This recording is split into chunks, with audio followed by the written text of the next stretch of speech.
Aku berlindung kepada Allah dari godaan syaitan yang terkutuk dengan menyebut nama Allah yang Maha Pengasih lagi Maha Penyayang. Alif Lam Mim. Allah tidak ada Tuhan selain Dia yang Maha Hidup lagi Maha mengurus makhluknya secara terus-menerus. Dia menurunkan kepadamu, Nabi Muhammad, kitab Al-Quran dengan hak, membenarkan kitab-kitab sebelumnya, serta telah menurunkan Taurat dan Injil. Sebelum turunnya Al-Quran sebagai petunjuk bagi manusia dan menurunkan Al-Furqan atau pembeda yang hak dan yang batil, sesungguhnya orang-orang yang kufur terhadap ayat-ayat Allah, bagi mereka azab yang sangat keras. Allah Maha Perkasa lagi mempunyai balasan atau siksa. Sesungguhnya bagi Allah tidak ada sesuatu pun yang tersembunyi di bumi dan tidak pula di langit. Dialah Allah yang membentuk kamu dalam rahim sebagaimana yang Dia kehendaki. Tidak ada Tuhan selain Dia yang Maha Perkasa lagi Maha Bijaksana. Catatan kaki nomor 83 berawal dari sel telur yang dibuahi, janin secara bertahap tumbuh membentuk organ-organ tubuh di dalam rahim. Dialah Allah yang menurunkan kitab Al-Quran kepadamu, Nabi Muhammad. Di antara ayat-ayatnya ada yang muhkamat, itulah pokok-pokok isi kitab Al-Quran, dan yang lain mutasyabihat. Adapun orang-orang yang dalam hatinya ada kecenderungan pada kesesatan, mereka mengikuti ayat-ayat yang mutasyabihat untuk menimbulkan fitnah atau kekacauan dan keraguan, dan untuk mencari-cari takwilnya. Padahal tidak ada yang mengetahui takwilnya kecuali Allah. Orang-orang yang ilmunya mendalam berkata, "Kami beriman kepada Al-Quran, semuanya dari Tuhan kami." Tidak ada yang dapat mengambil pelajaran kecuali orang yang berakal sehat. Catatan kaki nomor 84. Ayat muhkamat adalah ayat yang maksudnya terang, tegas, dan dapat dipahami dengan mudah. Catatan kaki nomor 85. Ayat mutasyabihat adalah ayat yang mengandung beberapa pengertian, sulit dipahami, atau hanya Allah yang mengetahui. Mereka berdoa, "Wahai Tuhan kami, janganlah Engkau jadikan hati kami berpaling setelah Engkau berikan petunjuk kepada kami, dan anugerahkanlah kepada kami rahmat dari hadirat-Mu. Sesungguhnya Engkau Maha Pemberi." Wahai Tuhan kami, Engkaulah yang mengumpulkan manusia pada hari yang tidak ada keraguan padanya. Sesungguhnya Allah tidak menyalahi janji. Sesungguhnya orang-orang yang kufur tidak akan berguna bagi mereka sedikit pun harta benda dan anak-anak mereka untuk menyelamatkan diri dari azab Allah. Mereka itulah bahan bakar api neraka. Keadaan mereka seperti keadaan pengikut Fir'aun dan orang-orang sebelum mereka.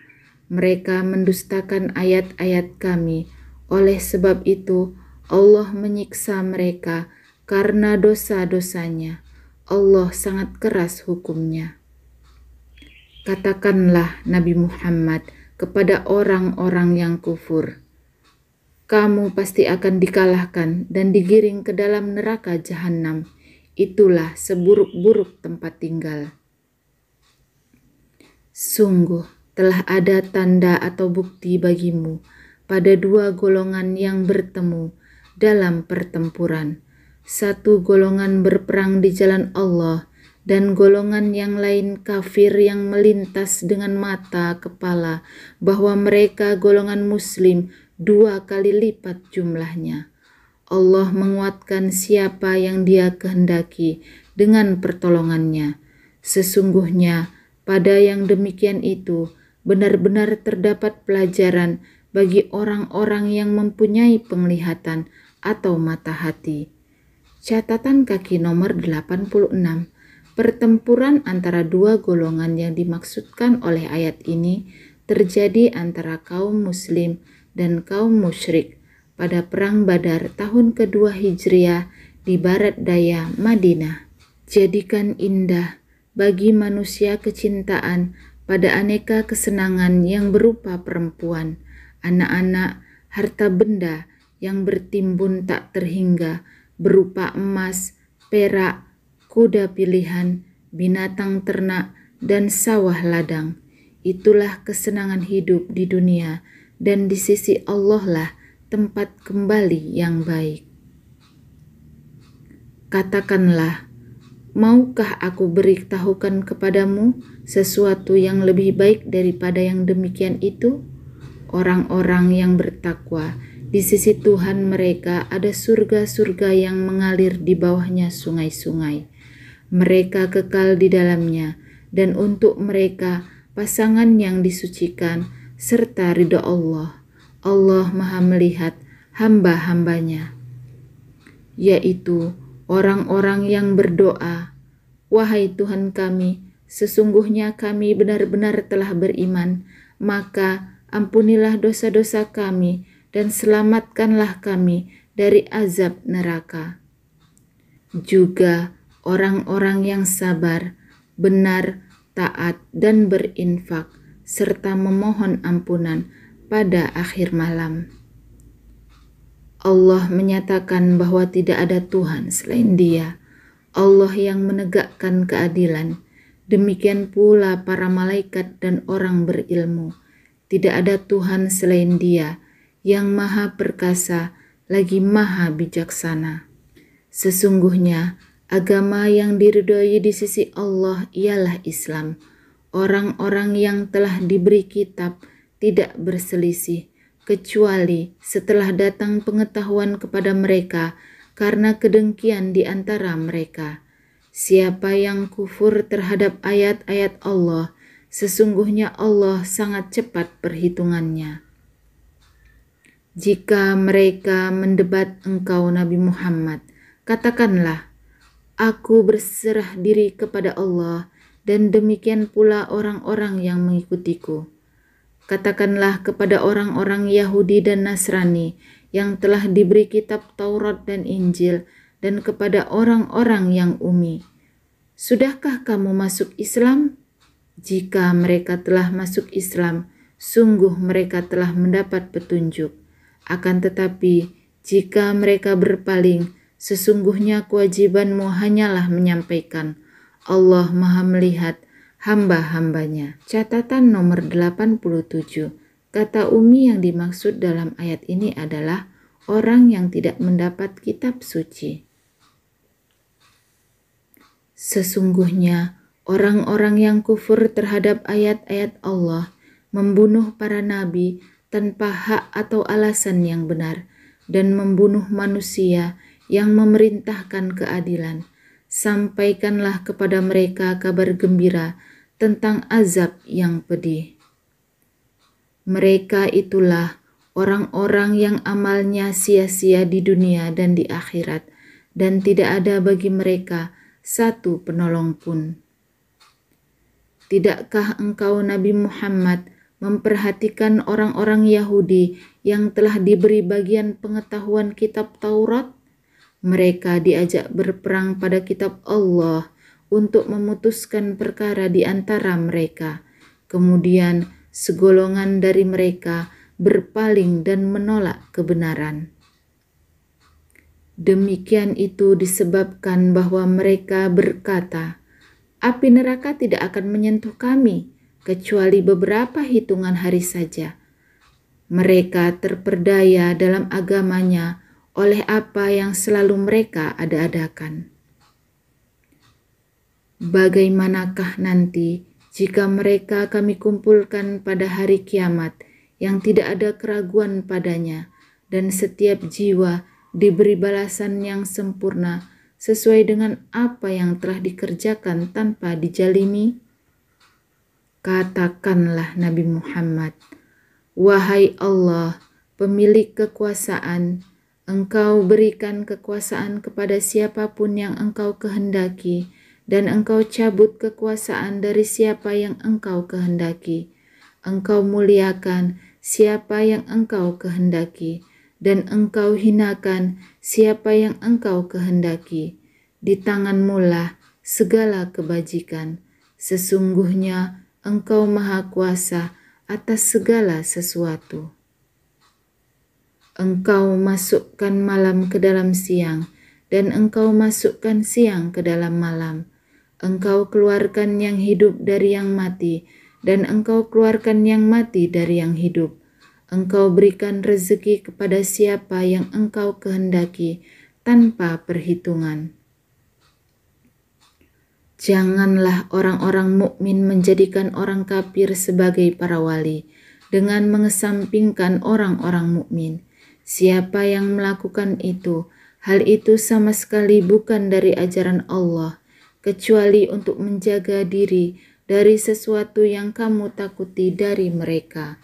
Allah memperingatkan kamu tentang dirinya, siksanya hanya kepada Allah tempat kembali. Catatan kaki nomor 88. Kata aulia adalah bentuk jamak dari kata wali. Secara harfiah, kata ini berarti dekat, sehingga menunjukkan makna teman dekat, teman akrab, teman setia, kekasih, penolong, sekutu, pelindung, pembela, dan pemimpin. Kata wali atau aulia dalam Al-Quran diulang 41 kali. Maknanya berbeda-beda sesuai dengan konteks ayat. Katakanlah Nabi Muhammad, jika kamu menyembunyikan apa yang ada dalam hatimu atau kamu menampakkannya, Allah pasti mengetahuinya. Dia mengetahui apa yang ada di langit dan apa yang ada di bumi. Allah Maha Kuasa atas segala sesuatu. Ingatlah pada hari ketika setiap jiwa mendapatkan balasan atas kebajikan yang telah dikerjakan dihadirkan. Begitu juga balasan atas kejahatan yang telah dia kerjakan. Dia berharap seandainya ada jarak yang jauh antara dia dan hari itu, Allah memperingatkan kamu akan siksanya. Allah Maha Penyayang terhadap hamba-hambanya.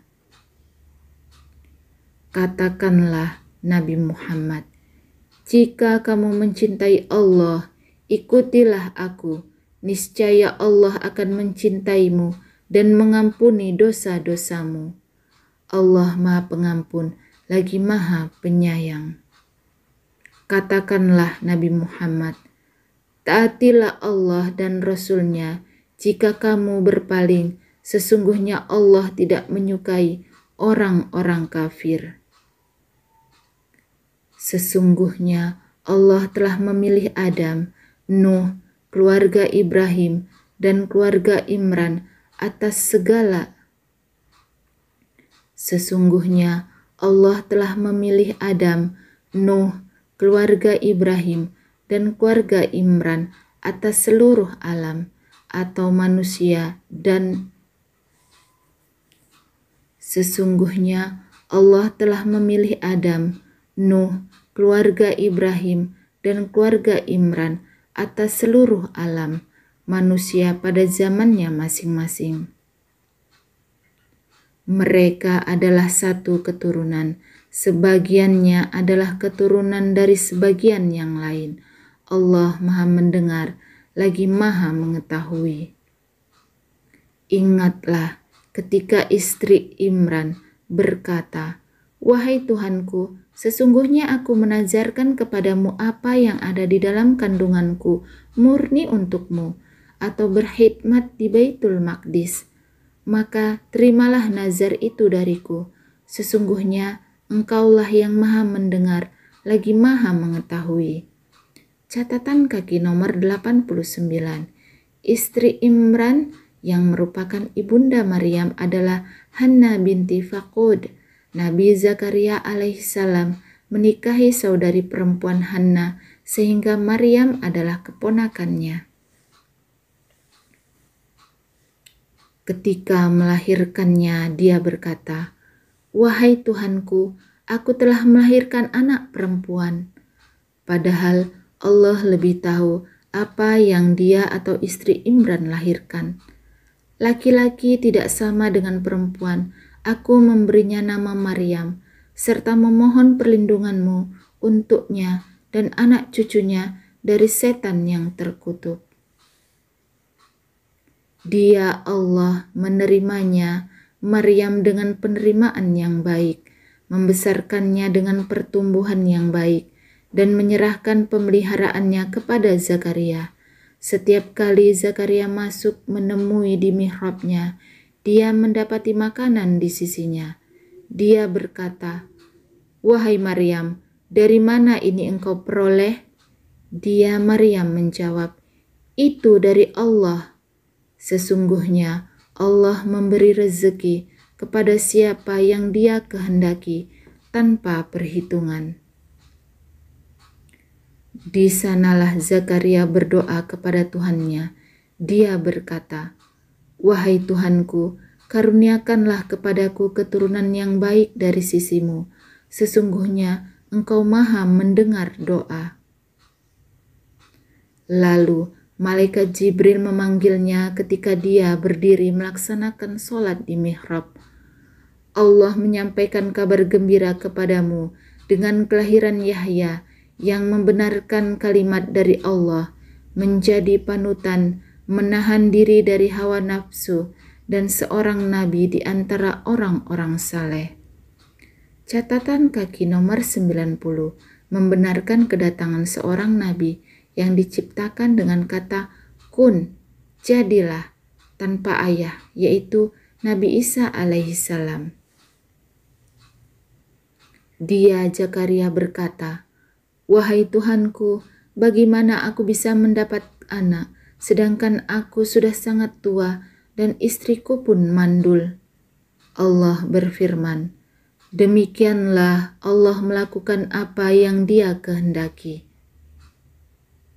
Dia Zakaria berkata, "Wahai Tuhanku, berilah aku suatu tanda kehamilan istriku." Allah berfirman, "Tandanya bagimu adalah engkau tidak dapat berbicara dengan manusia selama 3 hari, kecuali dengan isyarat. Sebutlah nama Tuhanmu sebanyak-banyaknya, dan bertasbihlah pada waktu petang dan pagi hari." Ingatlah ketika malaikat Jibril berkata, "Wahai Maryam, sesungguhnya Allah telah memilihmu, menyucikanmu, dan melebihkanmu di atas seluruh perempuan di semesta alam pada masa itu. Wahai Maryam, taatlah kepada Tuhanmu, sujudlah dan rukuklah bersama orang-orang yang rukuk." Itulah sebagian dari berita-berita gaib yang kami wahyukan kepadamu Nabi Muhammad, padahal engkau tidak bersama mereka ketika mereka melemparkan pena mereka untuk mengundi siapa di antara mereka yang akan memelihara Maryam, dan engkau tidak bersama mereka ketika mereka bersengketa. Catatan kaki nomor 91. Maksudnya para tokoh agama di Baitul Maqdis mengundi siapa yang akan mengurus Maryam dengan melemparkan pena yang biasa mereka gunakan untuk menulis Taurat, atau dengan melempar anak panah. Ingatlah ketika malaikat Jibril berkata, "Wahai Maryam, sesungguhnya Allah menyampaikan kabar gembira kepadamu tentang kelahiran anak yang diciptakan dengan kalimat darinya. Namanya Isa Al-Masih, putra Maryam, seorang terkemuka di dunia dan di akhirat, serta termasuk orang-orang yang didekatkan kepada Allah.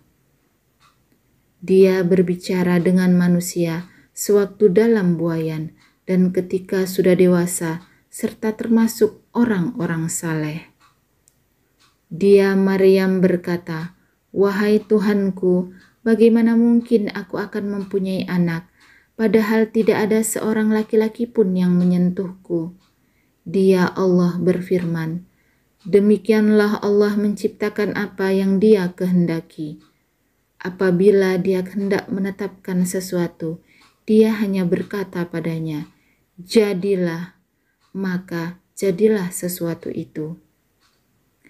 Dia Allah mengajarkan kepadanya Isa kitab, hikmah, Taurat, dan Injil. Catatan kaki nomor 92. Maksud kitab di sini adalah menulis dengan tangan. Catatan kaki nomor 93. Lihat catatan kaki surah Al-Baqarah 2:129. Allah akan menjadikannya sebagai seorang rasul kepada Bani Israel.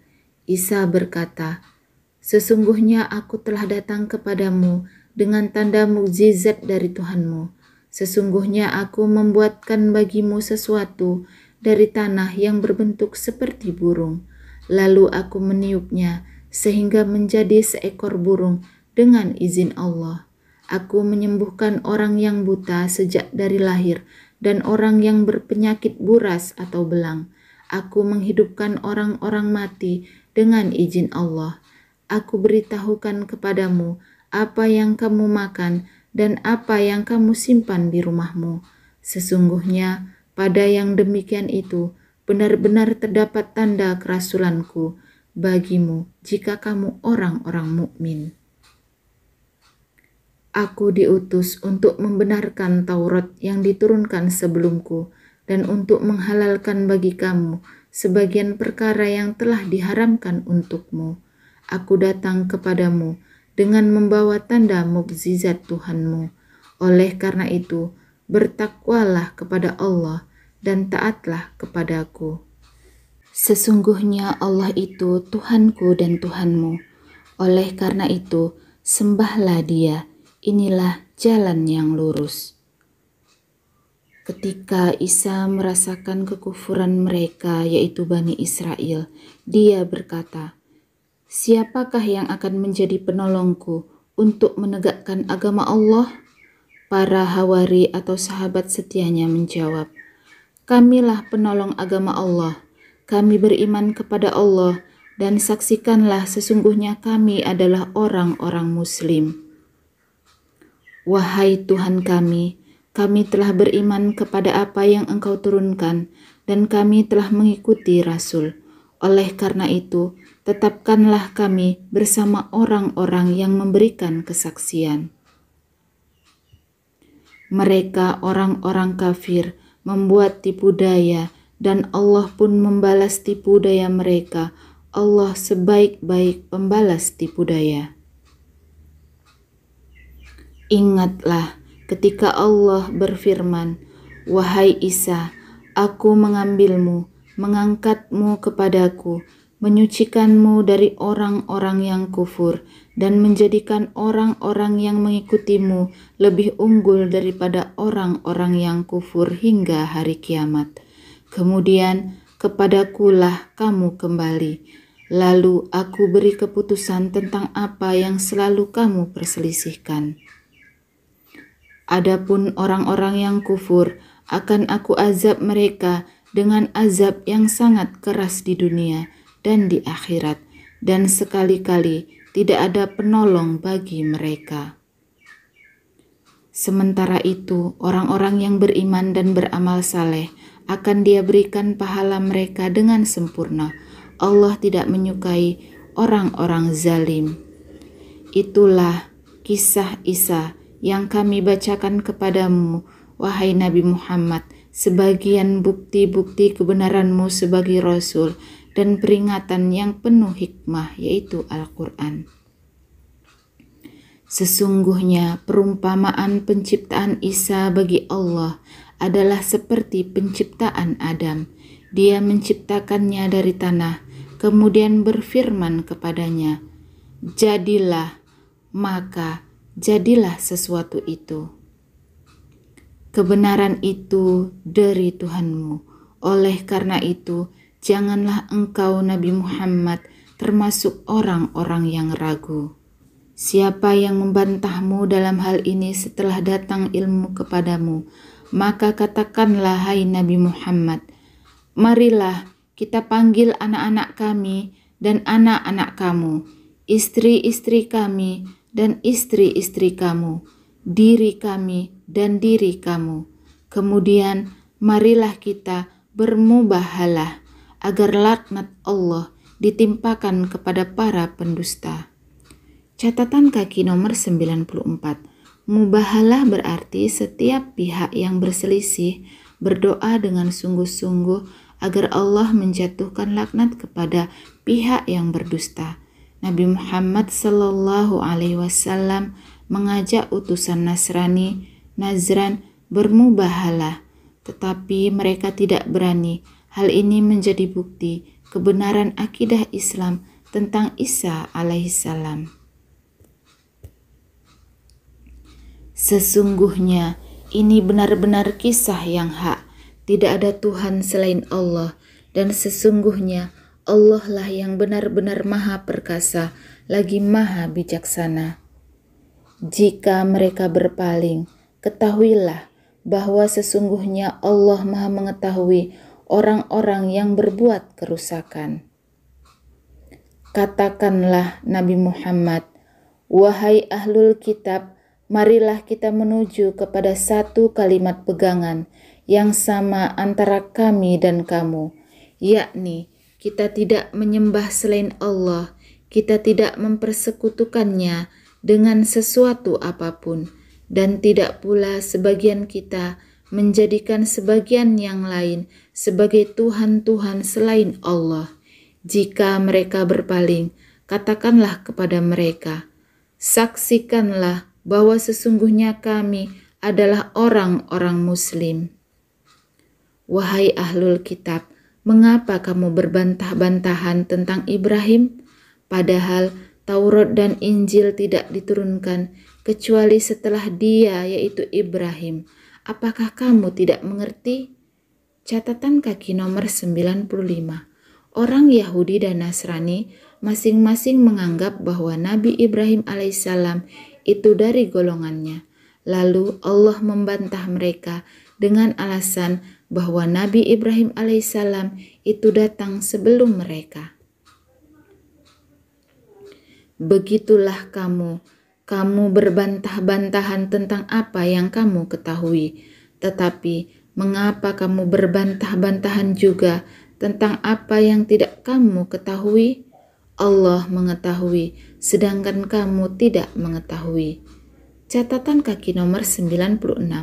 Perkara yang diketahui oleh ahlul kitab adalah perihal Nabi Musa alaihissalam, Nabi Isa alaihissalam, dan Nabi Muhammad sallallahu alaihi wasallam. Catatan kaki nomor 97. Perkara yang tidak diketahui oleh ahlul kitab adalah perihal Nabi Ibrahim alaihissalam. Ibrahim bukanlah orang Yahudi dan bukan pula seorang Nasrani, melainkan dia adalah seorang yang hanif, lagi berserah diri atau muslim. Dia bukan pula termasuk golongan orang-orang musyrik. Catatan kaki nomor 98. Hanif berarti jauh dari syirik, mempersekutukan Allah, dan jauh dari kesesatan. Sesungguhnya orang yang paling dekat dengan Ibrahim adalah orang-orang yang mengikutinya. Nabi ini yaitu Nabi Muhammad dan orang-orang yang beriman. Allah adalah pelindung orang-orang mukmin. Segolongan ahlul kitab ingin menyesatkan kamu, padahal mereka tidak menyesatkan siapapun kecuali diri mereka sendiri. Akan tetapi mereka tidak sadar. Wahai ahlul kitab, mengapa kamu mengingkari ayat-ayat Allah padahal kamu mengetahui kebenarannya? Catatan kaki nomor 99. Maksudnya adalah ayat-ayat Allah yang diturunkan kepada Nabi Muhammad sallallahu alaihi wasallam.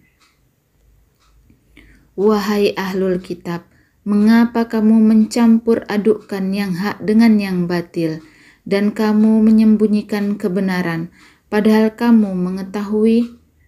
Catatan kaki nomor 100. Mencampur adukkan antara hak dan batil maksudnya adalah mencampur adukkan antara ayat-ayat Tuhan yang disampaikan oleh para nabi dengan takwilan-takwilan batil yang dikemukakan oleh para pemuka agama mereka. Catatan kaki nomor 101. Yang dimaksud dengan menyembunyikan kebenaran adalah menutupi firman Tuhan yang dibawa oleh para nabi, yang berisi ajaran tauhid dan berita gembira tentang kedatangan Nabi Muhammad Sallallahu Alaihi Wasallam. Segolongan ahlul kitab berkata kepada sesamanya, "Berimanlah kamu pada apa yang diturunkan kepada orang-orang yang beriman pada awal siang, dan ingkarlah pada akhir siang agar mereka kembali pada kekufuran. Janganlah kamu percaya selain kepada orang yang mengikuti agamamu. Katakanlah, hai Nabi Muhammad, sesungguhnya petunjuk yang sempurna itu hanyalah petunjuk Allah. Janganlah kamu percaya bahwa seseorang akan diberi seperti apa yang diberikan kepada kamu, atau mereka akan menyanggah kamu di hadapan Tuhanmu. Katakanlah, Nabi Muhammad, sesungguhnya karunia itu di tangan Allah. Dia menganugerahkannya kepada siapa yang Dia kehendaki. Allah Maha Luas, lagi Maha Mengetahui."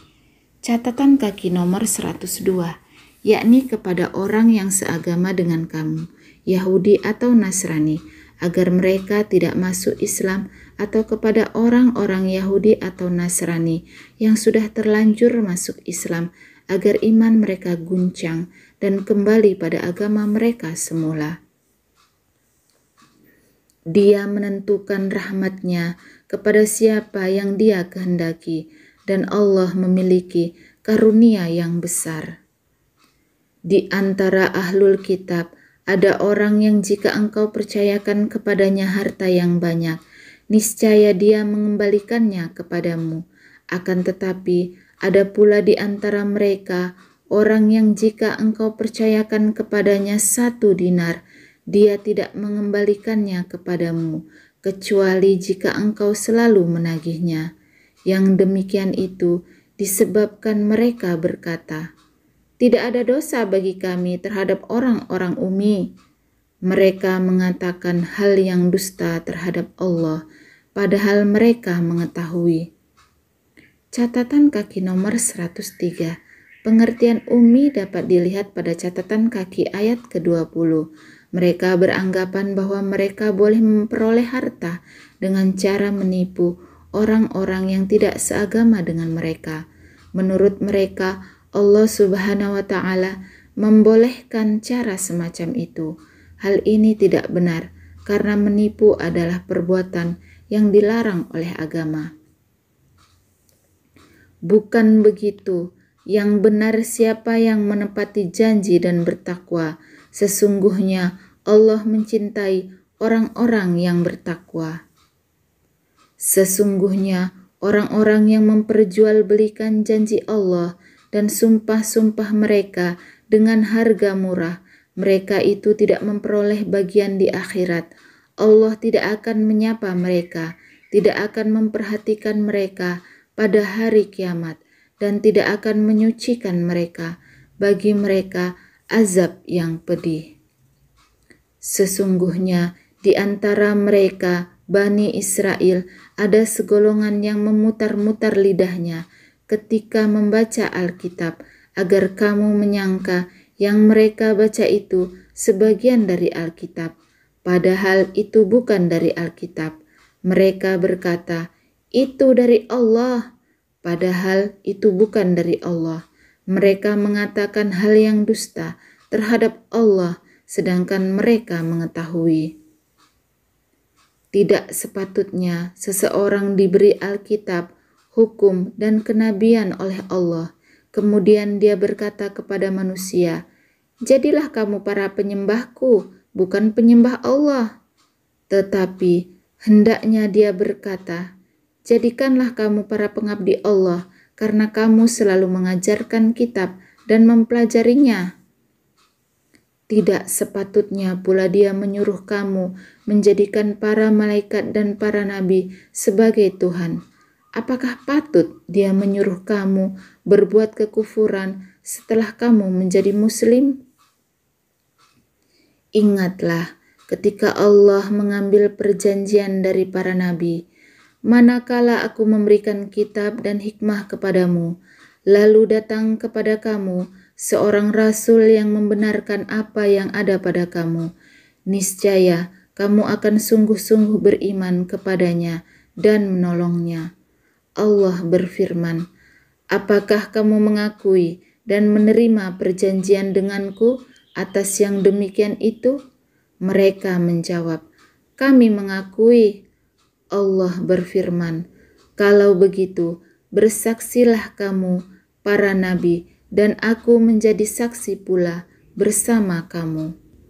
Catatan kaki nomor 104. Para nabi berjanji kepada Allah Subhanahu wa Ta'ala bahwa apabila datang seorang rasul bernama Muhammad, mereka akan beriman kepadanya dan menolongnya. Perjanjian para nabi ini mengikat pula umatnya. Siapa yang berpaling setelah itu, mereka itulah orang-orang fasik. Mengapa mereka mencari agama selain agama Allah, padahal hanya kepadanya apa yang ada di langit dan di bumi berserah diri, baik dengan suka maupun terpaksa, dan hanya kepadanya mereka dikembalikan. Katakanlah Nabi Muhammad, kami beriman kepada Allah dan kepada apa yang diturunkan kepada kami dan yang diturunkan kepada Ibrahim, Ismail, Ishak, Yakub beserta anak cucunya, dan apa yang diberikan kepada Musa, Isa, serta para nabi dari Tuhan mereka.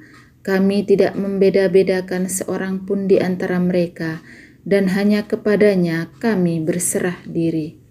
Siapa yang mencari agama selain Islam, sekali-sekali agamanya tidak akan diterima darinya, dan di akhirat dia termasuk orang-orang yang rugi. Bagaimana mungkin Allah akan memberi petunjuk kepada suatu kaum yang kufur setelah mereka beriman dan mengakui bahwa Rasul Muhammad itu benar dan bukti-bukti yang jelas telah sampai kepada mereka? Allah tidak memberi petunjuk kepada kaum yang zalim. Mereka itu balasannya adalah ditimpa laknat Allah, para malaikat, dan manusia seluruhnya. Mereka kekal di dalamnya laknat, tidak akan diringankan azab dari mereka, dan mereka tidak diberi penangguhan. Kecuali orang-orang yang bertobat setelah itu dan memperbaiki dirinya. Sesungguhnya Allah Maha Pengampun lagi Maha Penyayang. Sesungguhnya orang-orang yang kufur setelah beriman, kemudian bertambah kekufurannya, tidak akan diterima tobatnya, dan mereka itulah orang-orang sesat. Sesungguhnya orang-orang yang kufur dan mati sebagai orang-orang kafir tidak akan diterima tebusan dari seseorang di antara mereka, sekalipun berupa emas sepenuh bumi, sekiranya dia hendak menebus diri dengannya. Mereka itulah orang-orang yang mendapat azab yang pedih, dan tidak ada penolong bagi mereka.